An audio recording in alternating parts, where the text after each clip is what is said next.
آپ کی پیدائش بھی ربیع الاول میں،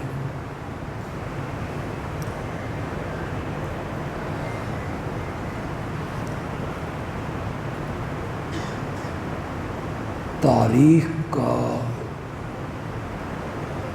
علماء میں اختلاف ہے۔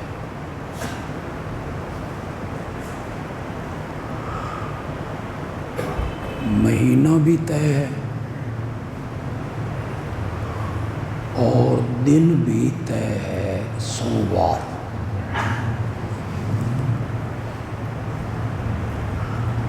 ربیع الاول کی تاریخ کیا تھی، اس میں علماء کا اختلاف ہے۔ 2 ربیع الاول، 8 ربیع الاول، 9 ربیع الاول،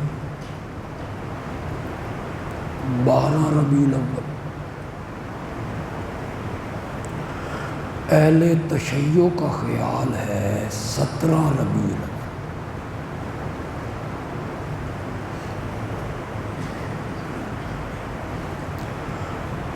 حضرت شیخ عبد القادر جیلانی رحمۃ اللہ علیہ نے غنیۃ الطالبین میں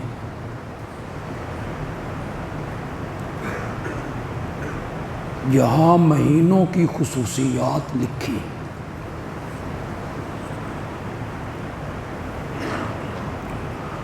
انہوں نے لکھا کہ آپ کی پیدائش 10 محرم کو،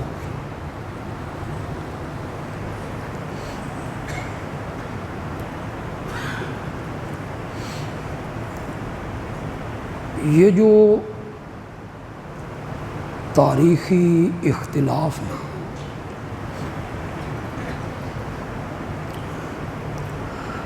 یہ کوئی کفر و اسلام کے اختلاف نہیں ہے۔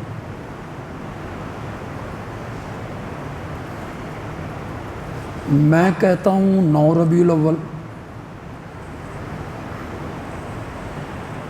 ایک اور عالم کہتا ہے نہیں جی 12 ربیع الاول۔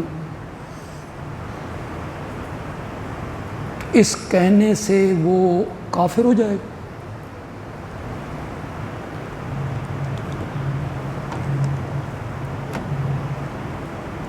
یہ کوئی ایسے اختلاف نہیں ہے جس سے بندہ گمراہ ہو جائے، کافر ہو جائے، بلکہ یہ علمی تحقیقی اختلاف ہوتے ہیں، اور اہل علم جو ہیں وہ اس میں تحقیق کرتے رہتے ہیں، دلائل دیتے رہتے ہیں۔ یہ جاہلوں کا کام ہوتا ہے کہ وہ کہیں نہیں جی 12 ربیع الاول ہے، جو 9 کہتا ہے وہ گمراہ ہے۔ جاہل لوگوں کا یہ دستور ہے، اہل علم لوگ اس طرح گفتگو نہیں کرتے، یہ آپ ذہن میں رکھیں۔ جتنے بھی تاریخی اختلاف ہیں، یہ ایک پکا لیں یہ بات،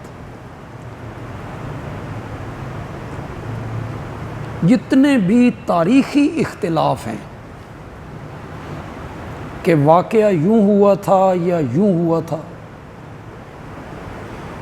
یہ کفر و اسلام کے اختلاف نہیں ہیں کہ کسی نے اس طرح مانا تو کافر ہو گیا، نہیں، یا اس طرح مانا تو دائرہ اسلام سے خارج ہو گیا، نہیں۔ یہ علمی مسائل ہوتے ہیں، تحقیقی مسائل ہوتے ہیں، اور علماء کے درمیان اس پر بحث و تمہیس، گفتگو آپس میں ہوتی رہتی ہے، جبکہ سنجیدہ لہجے میں، گالم گلوچ نہ ہو، فتویٰ بازی نہ ہو، کردار کشی نہ ہو۔ تو یہ اختلاف جو ہے یہ کوئی کفر و اسلام کا اختلاف نہیں ہوتا۔ اگر کوئی کہتا ہے کہ آپ کی پیدائش 12 ربیع الاول کو ہے، ٹھیک ہے، اس کی اپنی تحقیق ہے، غلط ہے، یہ صحیح ہے، اسے چھوڑ دیجیے۔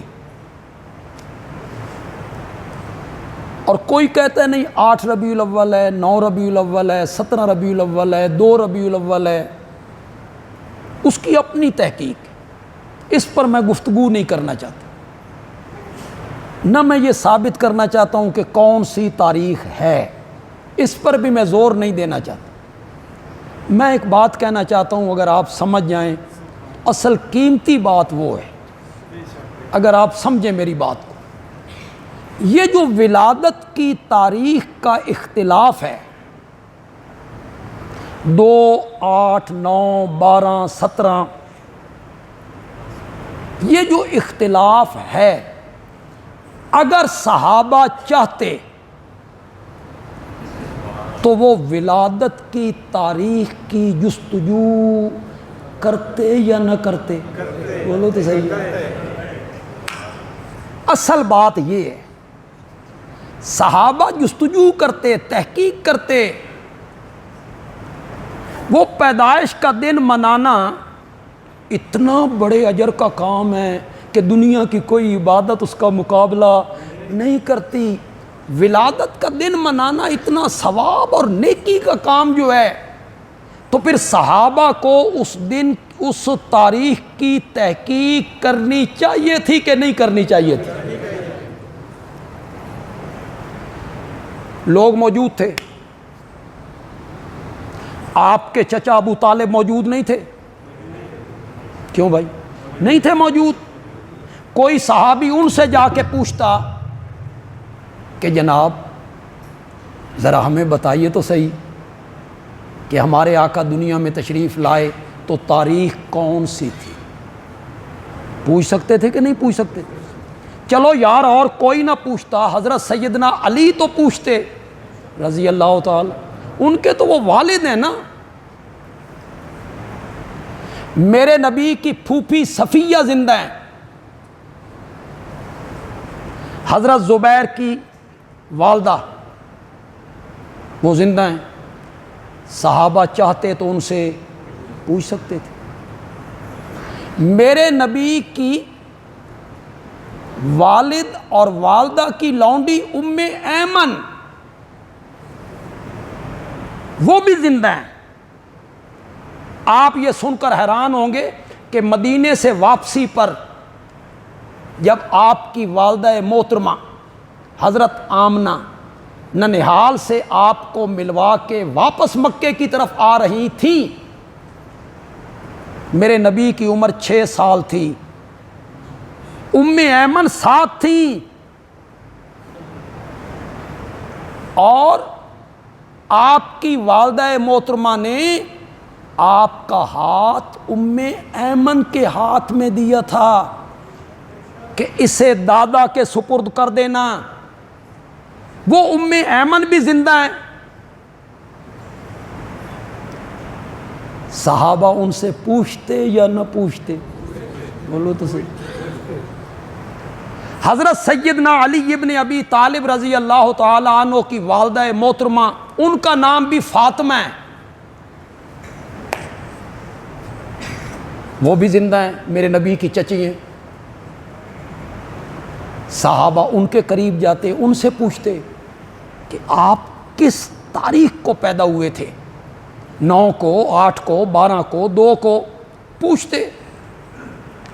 چلو یار کوئی نہ بتاتا، نہ آپ کے چچا بتاتے، نہ پھوپھی جان بتاتی، نہ ام ایمن بتاتی، وہ بتاتی نہیں، لیکن اتنا ثبوت تو ہونا چاہیے کہ کسی صحابی نے ان سے جا کر دریافت کیا ہو، جستجو کی ہو۔ اگر اس دن کا منانا دین کا حصہ ہوتا تو صحابہ کو چاہیے تھا کہ وہ اس تاریخ کا تعین کرتے، جستجو کرتے، کھوج میں لگتے۔ اتنی جو عظمت والی بات ہے یار، تو صحابہ کو پوچھنا چاہیے تھا نا۔